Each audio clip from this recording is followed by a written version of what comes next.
আজকে আমি দেখাবো পনির ফুলকপি রান্না। কি মশলা নিয়েছি: আদা রসুন বাটা, টমেটো কাটা, পনির, ফুলকপি, আলু।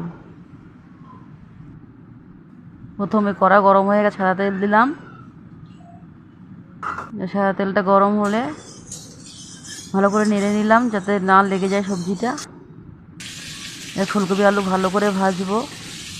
হলুদ নুন দিয়ে দিলাম। ভালো করে ভাজা হয়ে গেছে, এবার তুলে নেব।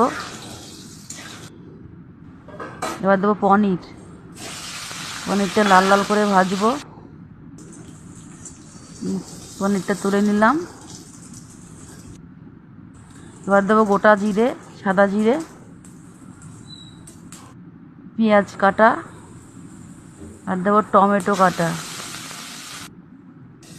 ভালো করে নেড়ে নিয়ে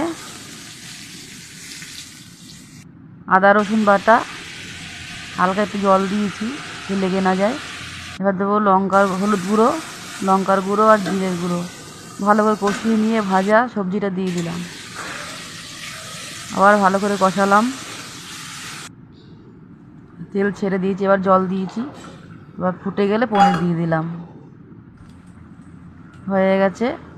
আর সানরাইজের শাহি গরম মশলা দিলাম নামানোর সময়। রেডি হয়ে গেল পনির ফুলকপি।